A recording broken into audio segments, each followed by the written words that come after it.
So hello everyone, and thank you for joining us today for our safety webinar on using lift points, understanding proper use of eye bolts, swivel hoist rings, and clamps.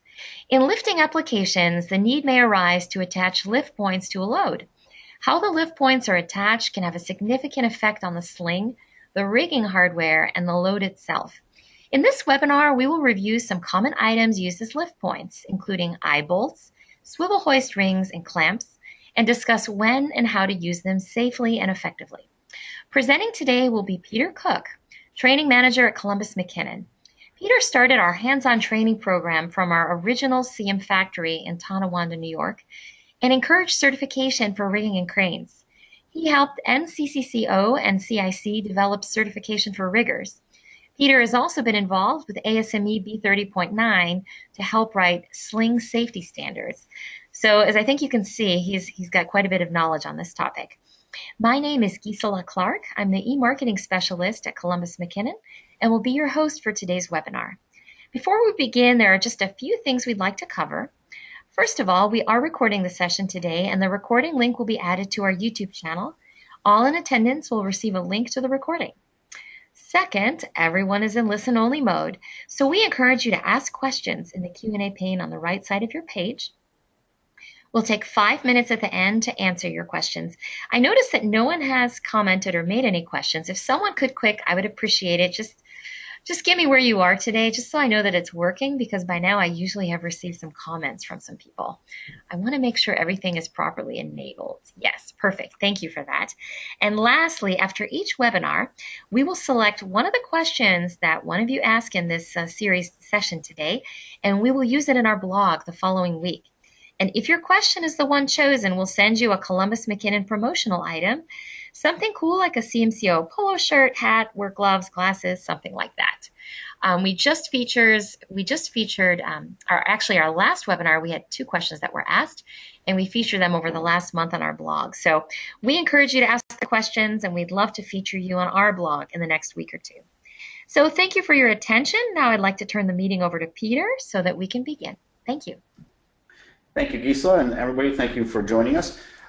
So today's topics: safe use of eye bolts, swivel hoist rings, and understanding how plate clamps work. Those are some 3 common items that can be used for lift points and materials, and we're going to go over the do's and don'ts with them and what exactly can do. As always, this is not a substitute for any manufacturer's information or any OSHA or ASME or safety standard guidelines. So we encourage you to seek out those regulations, laws, and manufacturer's recommendations before using any product and be properly trained on that. And any questions should be referred to the site regulations and consult an attorney. So let's start off. Let's talk about eye bolts and swivel hoist rings. Okay. And this is right from the CM Rigging Pocket Guide, which is available to anybody that wants one. So eye bolts. One of the things with eye bolts here, and you can see, is they lose working load limit if you don't lift straight up vertical. So when you're looking at eye bolt charts, you'll see that it has a true vertical lift. Okay, that's where you're going to get your if it's installed right, that's where you're going to get your maximum working load limit. Okay, a little bit different from rigging if you're used to rigging at angles where slings and things of that nature, we take the angle from the horizontal, and in this chart, you can see the angle there is taken from vertical. So just at 75 degrees side load, we're going to get only 55% of its full rated load. So that's pretty dramatic. It's not too far off, right, from vertical. But that is very dramatic. So riggers need to really understand when they're using eye bolts how drastically these drop. And again, that's if it's installed right. At 65 degrees, you're at 35% of the full work limit. 45 degrees, 25% of the full work limit. Columbus McKinnon never recommends going less than 45 degrees in use of an eye bolt. So there you can see dramatic working limits.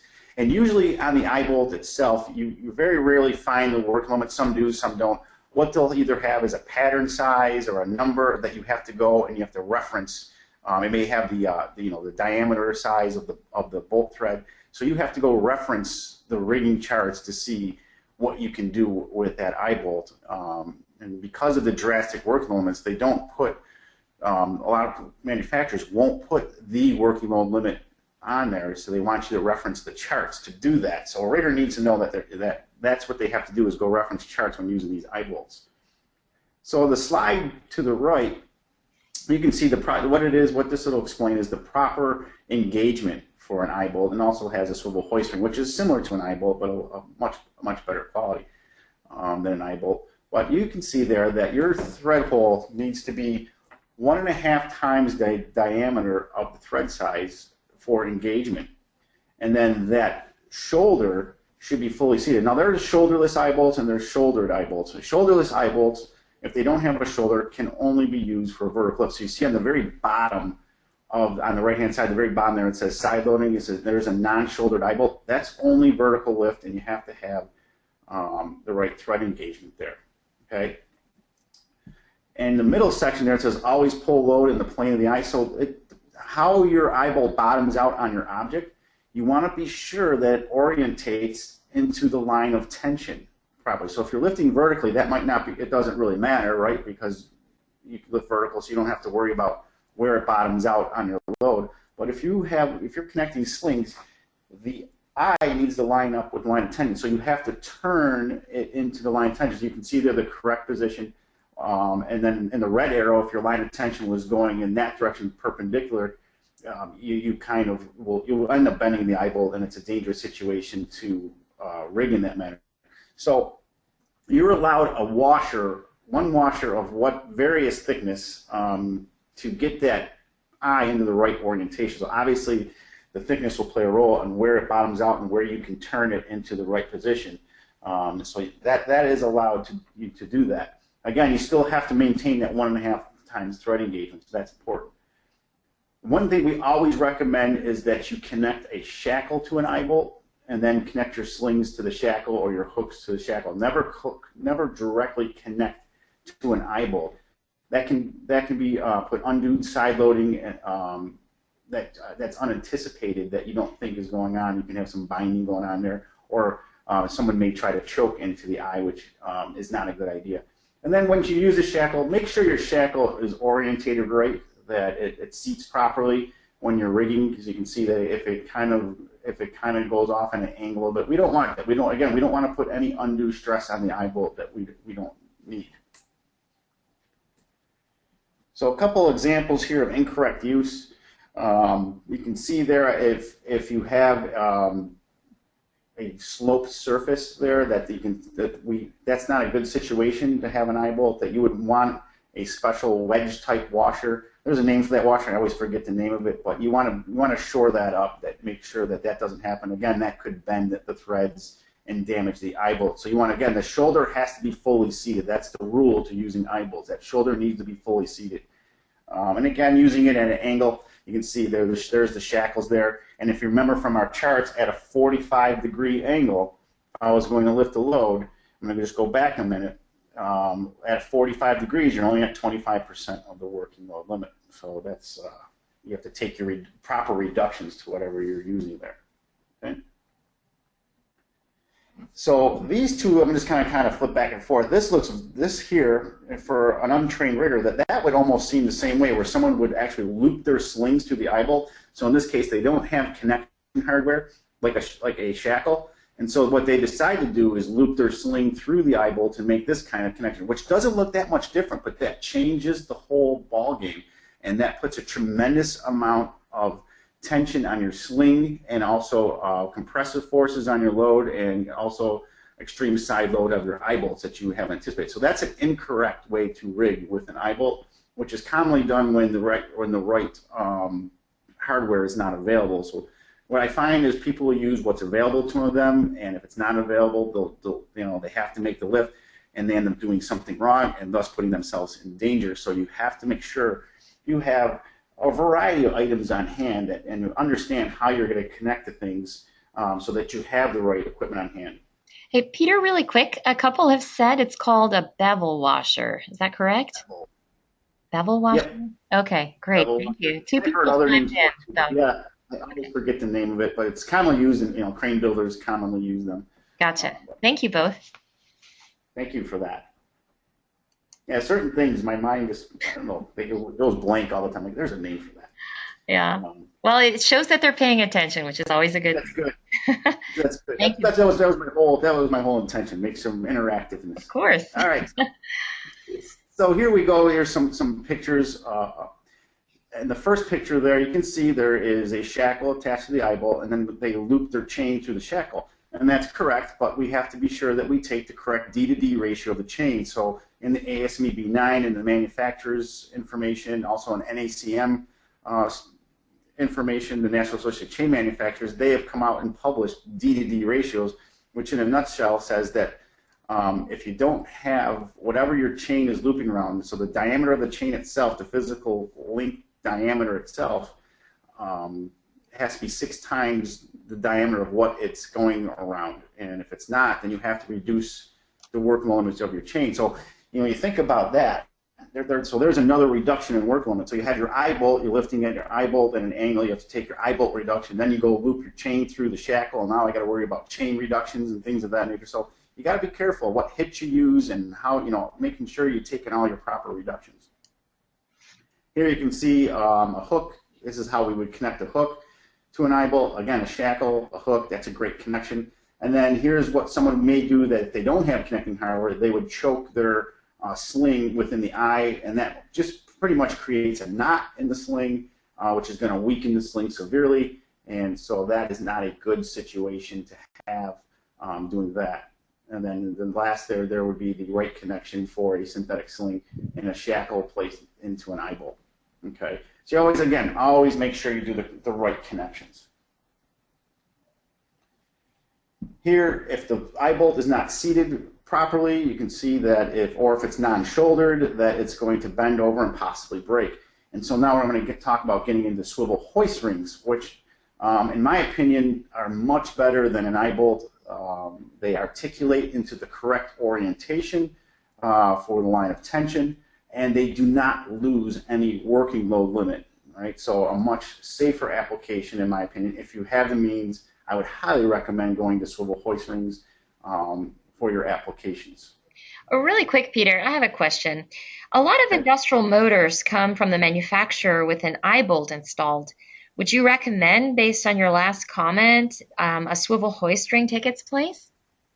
Yeah, that's a good question, and yeah, that is true. Most motor manufacturers, all right, their job is to make motors, and eye bolts are relatively cheap, so they use cheap in cost is what I mean, and so they use the eye bolts to move their motors around the factory to get them shipped to the customer. Okay, and so how the customer is going to use that motor and how they rig it and place it and orientate it, right? That eye bolt can become dangerous when it's still attached to the motor. I was at a company that makes a lot of paper products and doing a rigging class, and the guy that ran the motor shop, very large industrial motors, and said, "Can you come to my shop after this?" And sure enough, he showed me that all the eye bolts that were bent, snapped off these big industrial motors because the way they have to orientate and get them into their machines, it's not always just straight up and straight down. They get placed nicely. They have to sometimes rock it or rotate it in there depending on what interferences they have, and they've had a lot of drops and accidents, and now in the process of switching over to all swivel hoist rings for doing that, and even in some cases totally side loading eye bolts when the orientation, so it became a really dangerous situation for them, and they're switching over to swivel hoist rings. Thus, and they weren't trained on the nuances of eye bolts, what you need to do in order to use them correctly. They weren't properly trained on that.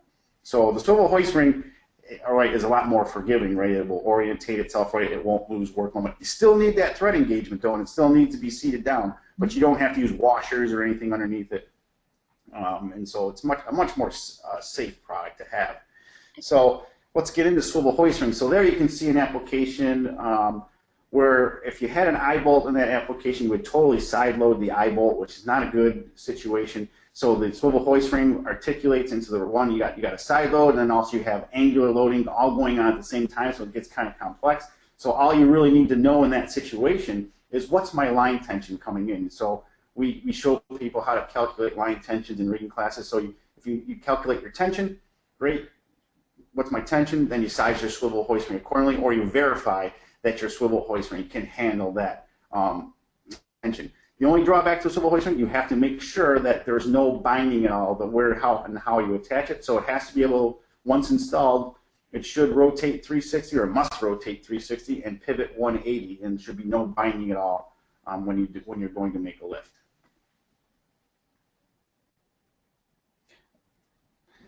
Again, swivel hoist rings still need the 1.5 times the bolt engagement, right? But the swivel hoist ring will also give you a torque spec, so those have to be torqued down. So on the ring, on top of the swivel hoist ring, there'll be a special washer that tells you the working load, the torque that you need to tighten it down to. And then also, even with eye bolts, we want to make sure that the strength of the material is adequate enough that you're not going to pull the threads right out of the material, because basically what we're getting at is soft material. So we want to be sure that, you know, when we suspect that the material is soft, and we want to consult the manufacturer and say, okay, here's the material I have. What do you recommend and how I connect to this? And they will have recommendations for you on how to do that. Or they may have a calculation you can do to reduce the capacity as well and say, okay, even though that is rated for this, you're using a soft material, we're going to have to downrate it, and that's what you want to consult a manufacturer for. As with any rigging, we always want to avoid any type of shock loads. We always want to lift gradually. We always want to evaluate our rigging before the load leaves the ground. So get it taut before the load leaves, and just kind of evaluate everything. And did it render the way I want it to? Is everything seated properly? Anytime you look at something in rigging and you're kind of hemming and hawing, or you say, boy, that doesn't look right, or it kind of looks ugly, it probably is wrong. And so you should reevaluate, and then maybe even contact or get in touch with somebody that may know a little bit more than that particular rigger. So really what OSHA and ASME want to see, they want trained riggers. And just because maybe a rigger has certification or you know, has years of experience, what they want is that person to take a step back, understand, hey, they may not have all the answers, but they should be able to recognize something's wrong, and to go seek help, to get a more qualified person, or maybe, you know, and they may have done that lift before, and say, hey, this is the solution for this. And that's what we need to do in this industry, is have a go-to person and say, hey, what do you think of this, and how can I do it better? Excellent.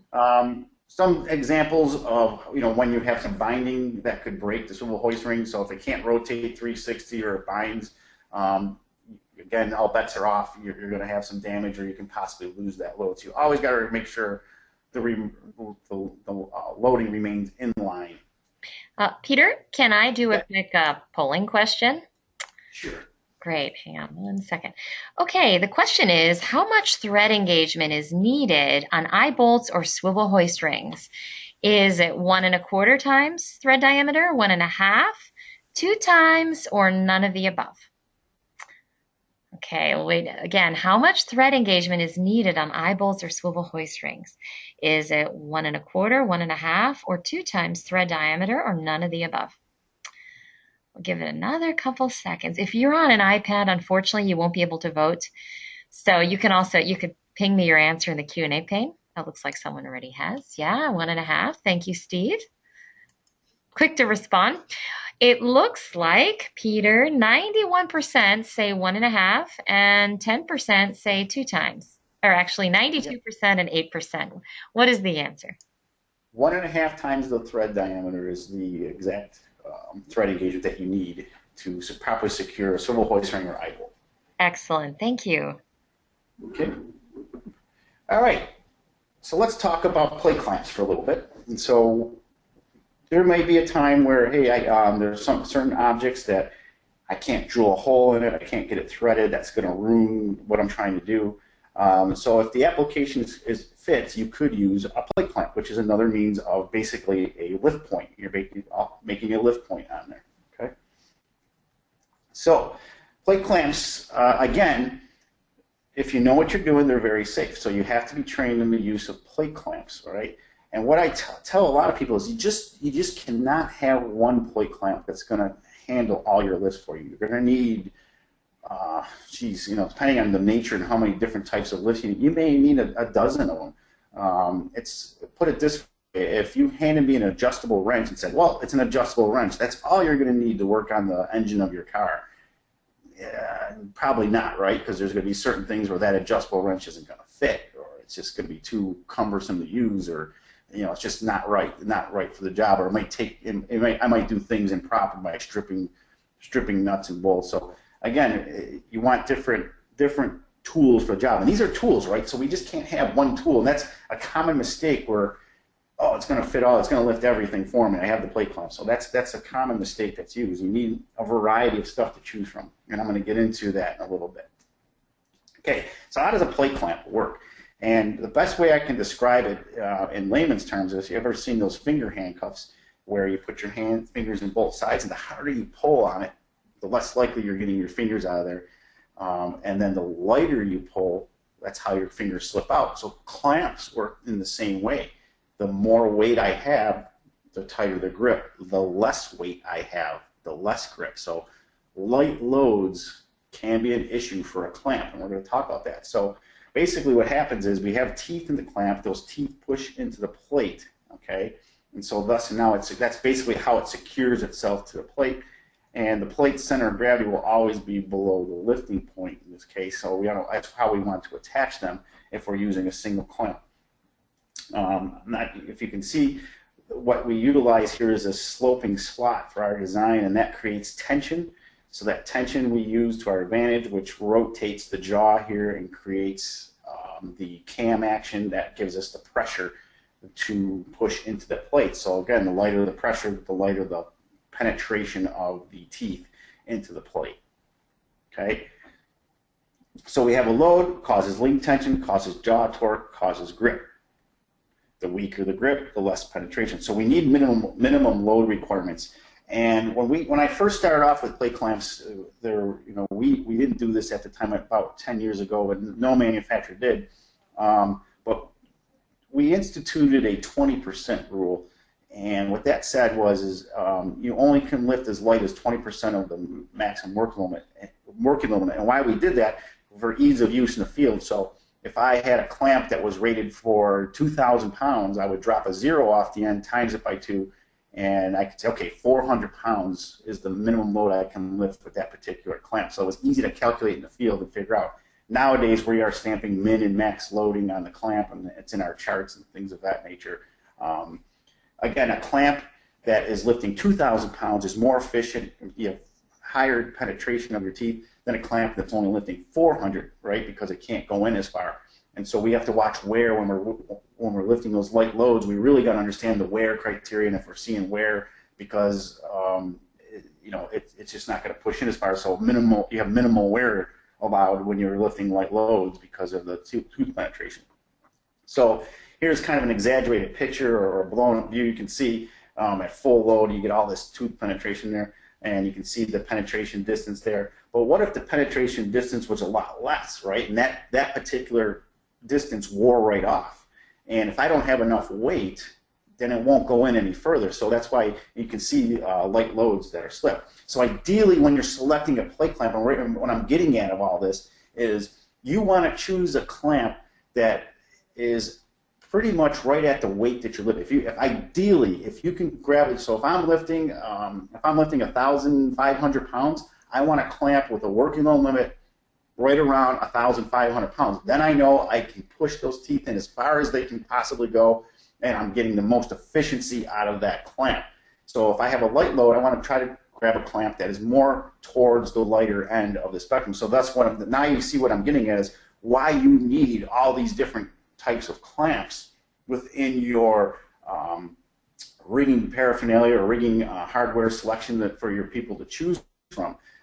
Same thing with the mouth width. You might have a clamp that we could have a clamps that have real wide mouths on them, and you're like, well, I'm still within that working load limit, or I'm near the capacity of the clamp, and that's a good thing. Well, if the clamp is too wide for a particular plate, well, that plate can rotate inside the clamp. So the other aspect of that is we want to try to get that mouth opening as close as possible to the width of the plate we're lifting. So all those things come into play. Now that can't always be the case, but that would just be like the ideal perfect use of a clamp where the mouth is the maximum width of the clamp can handle, and the working limit is the maximum working limit the clamp can handle. If all those things align, you would have the proper application of a clamp each and every time. But that's not always possible. So we have minimum loads, and the operator has to watch how his plate's reacting in there. I just had a customer the other day where that just happened to them, where the plate was rotating within the clamp, and they didn't. The operator, it's kind of scared the operator. It's a pretty heavy plate. I believe it was a 30,000-pound plate. They're using quite a big plate clamp, so you can naturally, the crane operator is very concerned while he's lifting that load. So any little thing that he sees, and that's a very good crane operator, he's questioning, hey, I don't feel comfortable around this when I see that plate do that or rock in there and do that.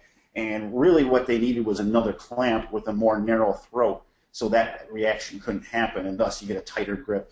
And that was the solution to that problem. Okay. Peter, a couple quick questions. I know you're in the middle of it, but I thought these would be kind of relevant. First off, how often should plate clamps be inspected by a competent person?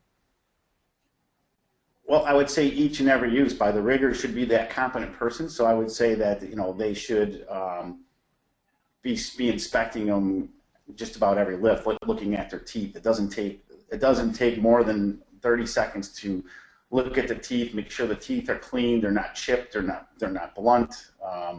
Understand where the clamp is going to bite the plate in certain positions. So I would say the rigger should be qualified. They might not have to do a written report or anything like that, Okay. but they should understand that it starts with them first.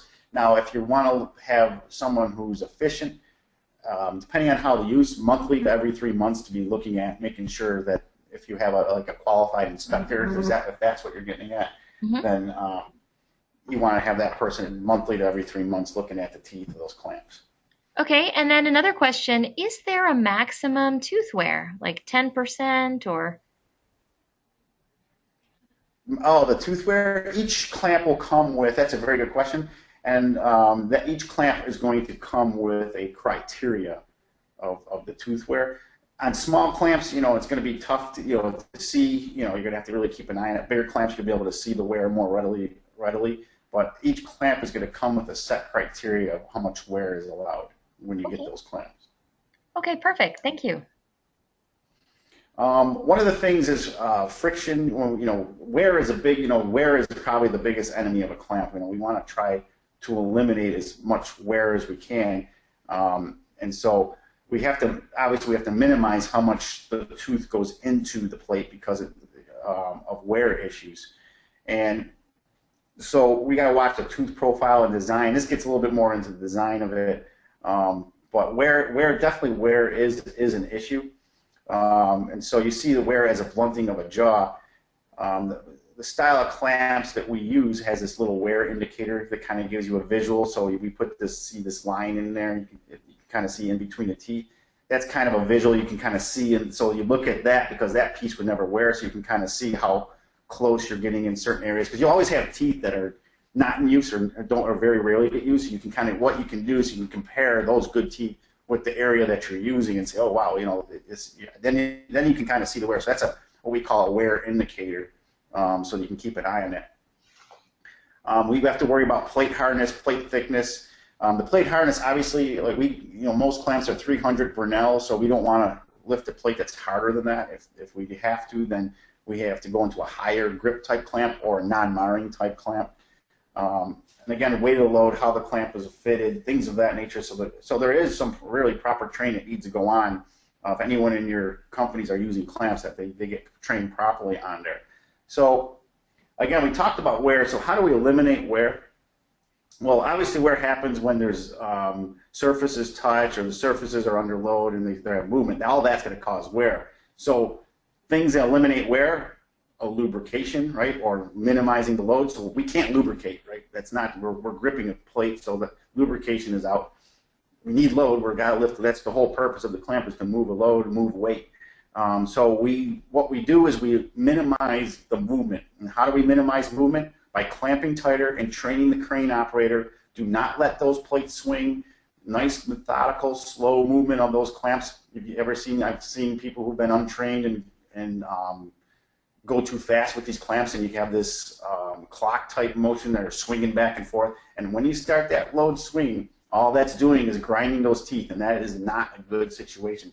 So the key is to grip as tight as you can. Again, everything I talked about at the beginning about clamps is you want that tight grip, meaning I want to try to select a clamp near the weight of the load that I'm lifting. The work load of the clamp should be near the weight of the load that I'm lifting. That's how you get the tight grip, and that's how you minimize movement, and that's how you minimize wear. Okay? So wear reduces tooth penetration. You can see there, your penetration distance goes slower. So what happens? A lot of times what will happen is I'll get calls sometimes, and someone will say, hey, I was lifting a plate to work good for a month, and then it suddenly dropped the load. And basically, then I figure out, oh, they got a 3-ton clamp, and they were trying to use it to lift 300 pounds, and it didn't. After the wear, the little bit of, because that tooth profile of that huge clamp is so big that for the light loads, it really just can't push it in. There's too much surface area. So that little wear, it worked at first, and then that little wear happened that was actually biting the plate is now gone, and so the load will slip out. Okay, so use a clamp with the closest work length to the weight of the plate we're being lifted. The jaw will give the max clamping force and penetration. Use a clamp with a max jaw capacity at close to material thickness. Spring will be stretched to the maximum for initial grip. Fit the clamp properly, and minimize moving during the lift. So a good crane operator will do it. So if you stick to that criteria, you will always have great success with plate clamps and in using it safely and be most efficient. Okay. Really quick, Peter, before you continue, I noticed 2 of our participants have raised their hands. Sure. Since we're not able to let them talk, it's Richard and Robert. If the 2 of you have a question, please type it in, and I'll be sure to get it. Because as I said, we're not able to unmute everyone to be able to hear you ask your question. So please type it in, and we'll take it. Go ahead, Peter. Thanks. Okay.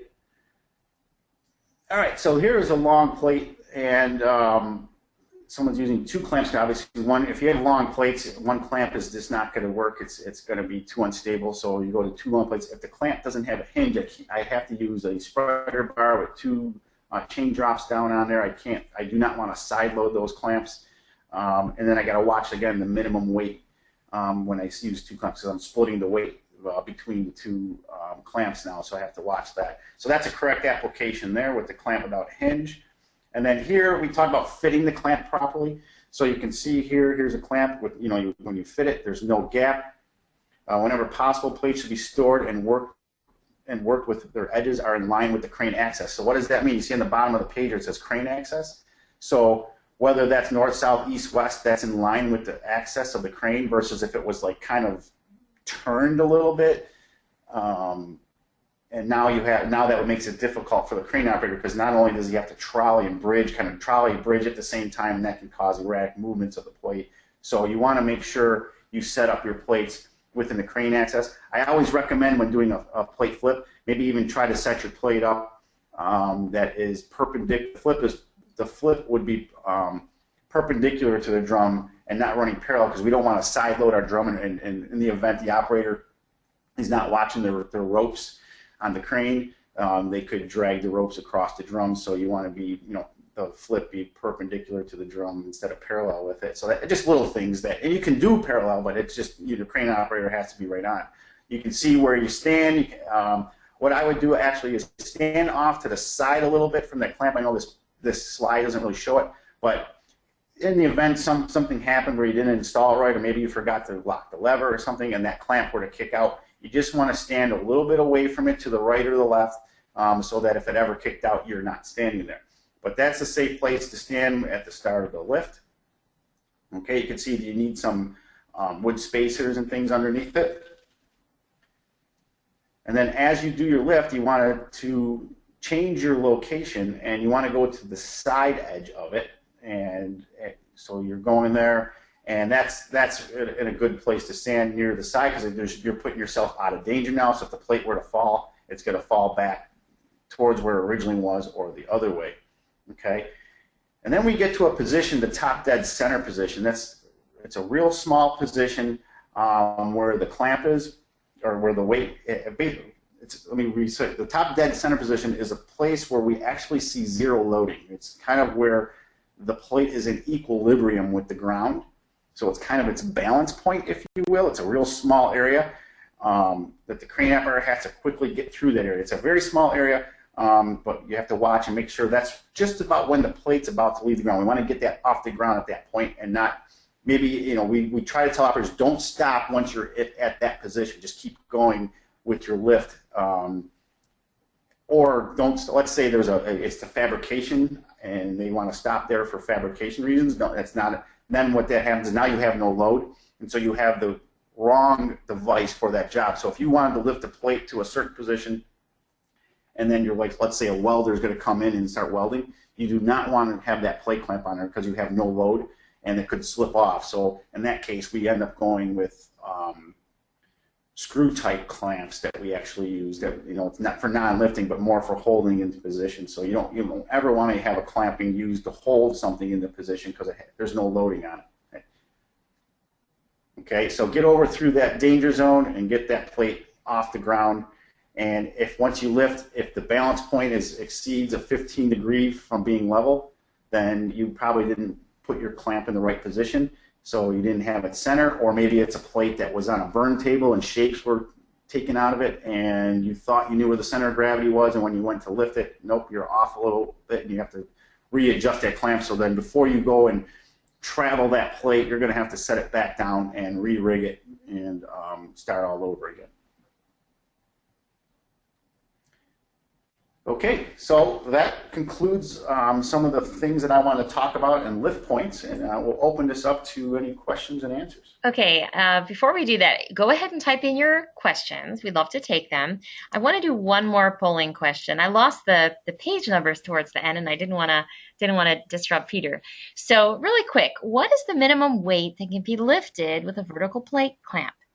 Is it 10% of the working load, 20%, or 25% of the working load, or does weight have no effect? Again, let me just see this quick.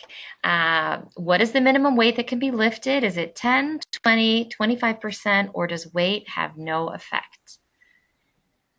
Okay, it looks like we have a whole wide range of answers, Peter.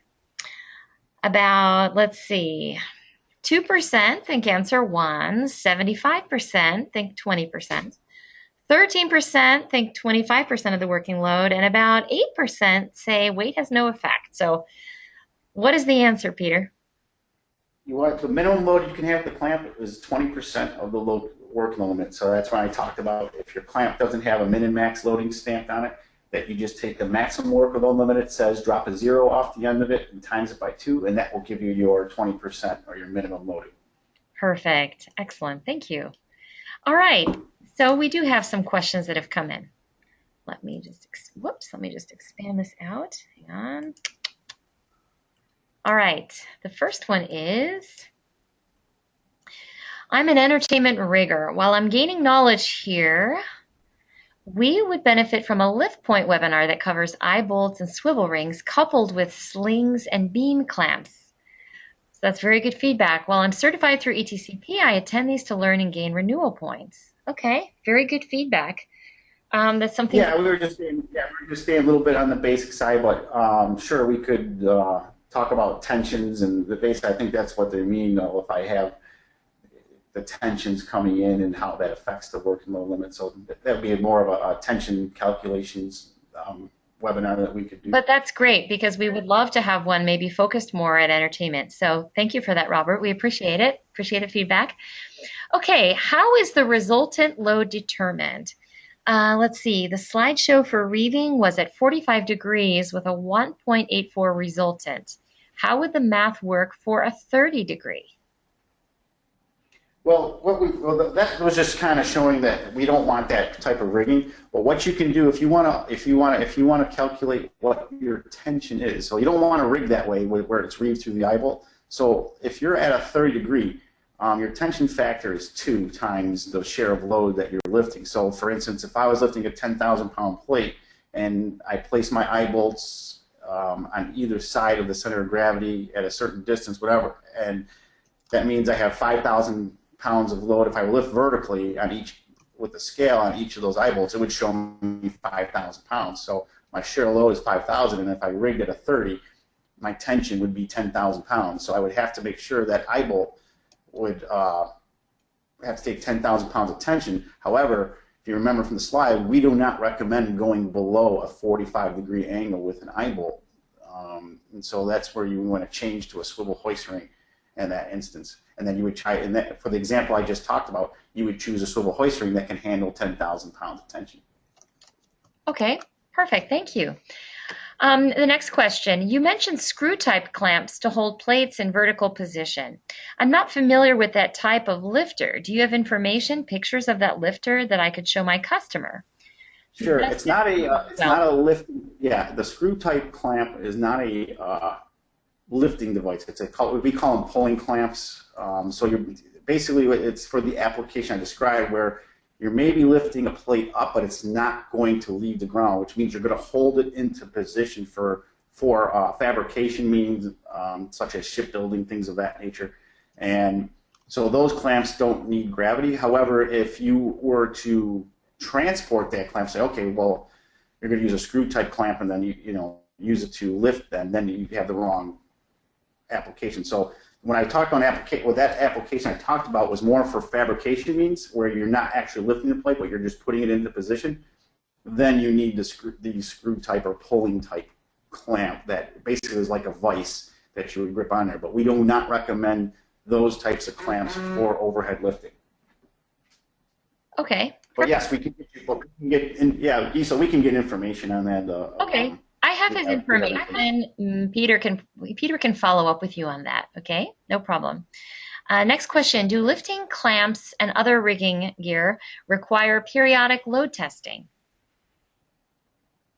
No. We test all our equipment at the factory. The only time for lifting clamps where you would have to have load testing is if you replace the load-bearing component on there. So if you replace the jaws or the lift ring or anything that bears the load. Basically, I would recommend a load test anytime you replace a component on a clamp. But other than that, if you have a clamp that there's nothing wrong with it, it passes your periodic inspection, and you can continue to use it indefinitely without having to do another load test. And until you now, I want to back up a little bit.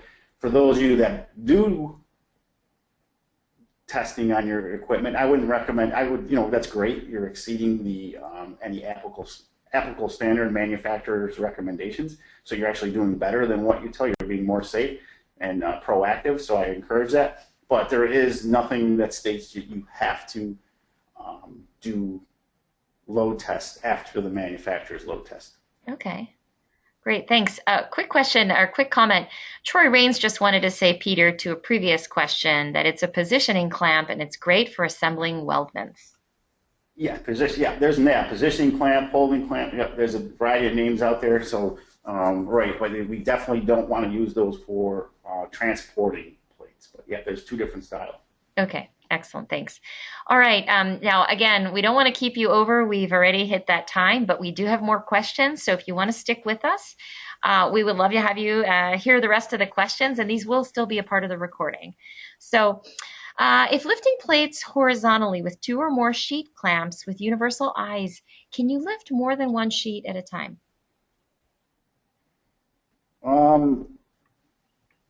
Depends what type. It all depends what type of plate clamp. I'm not sure what they mean.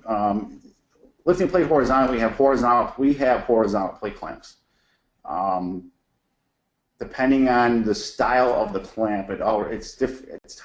Most of the time, the answer is no. I wouldn't. If you're, but if you have a clamp, we do have clamps that can do that, but the plates would all have to be the same size and stacked properly in order to do that. Okay.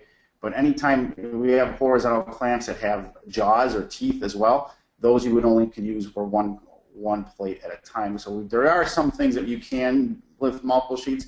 For the vertical plate clamps that I talked about in this presentation, it's always only 1 sheet at a time. So never use a vertical plate lifting clamp for more than 1 sheet. It's always got to be 1 sheet. Okay, perfect. Is there any application that a non-shoulder eye bolt should be used over a shouldered eye bolt?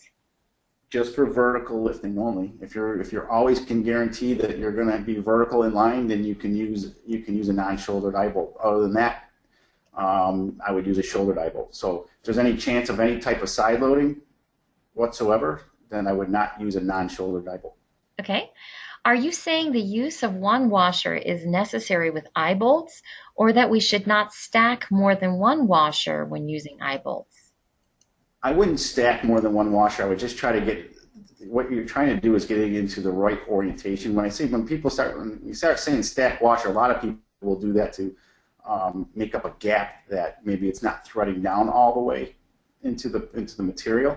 So I would recommend that you shouldn't take much of a washer to get in the right orientation. So you're not talking a huge thickness there.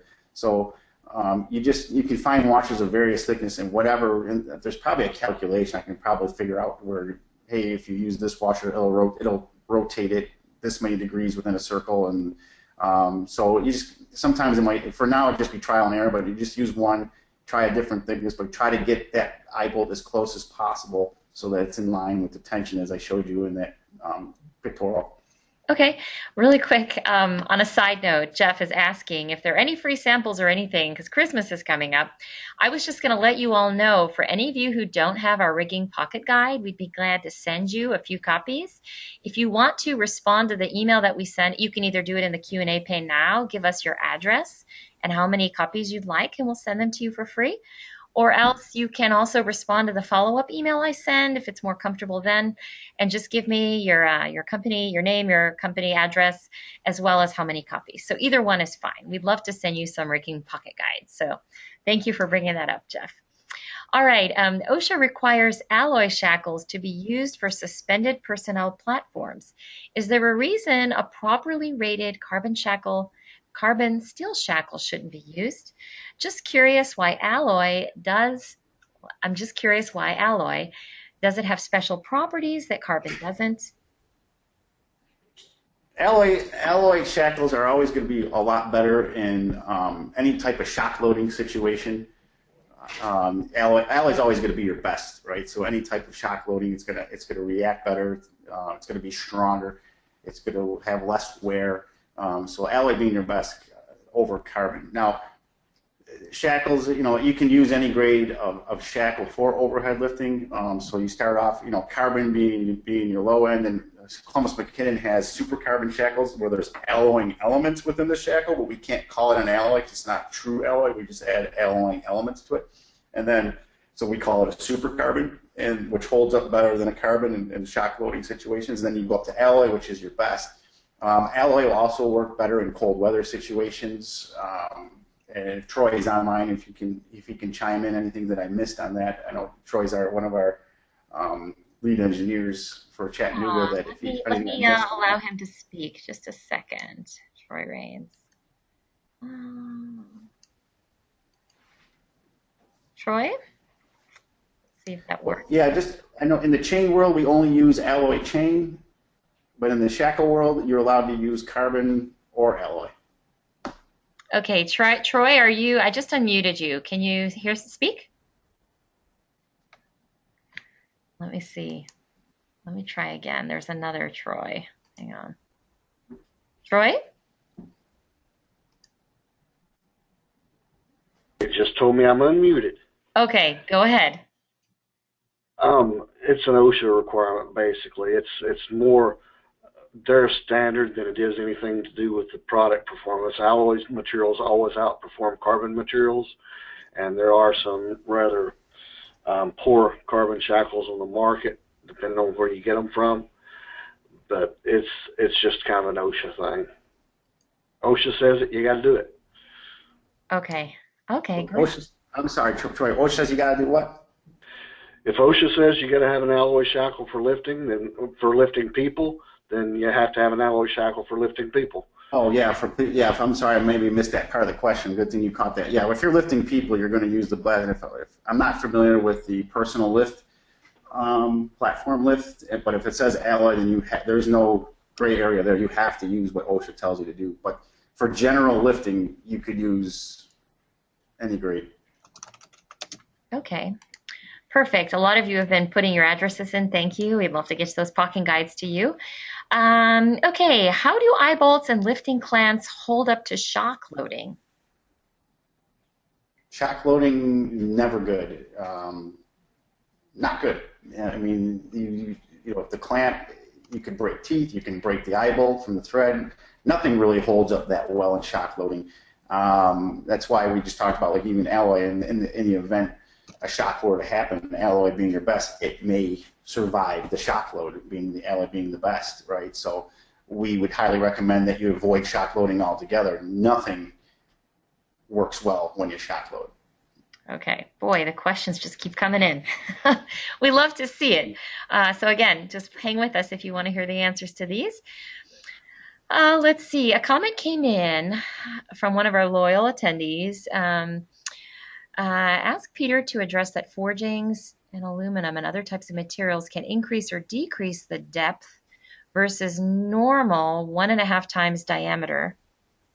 Example, aluminum 2.5 times diameter for forgings. I don't know. Do you understand? Yeah, and that's why when I talked about if you have soft material that and I wanted to put in. I didn't want to name a particular material because of the there's different strengths of every material.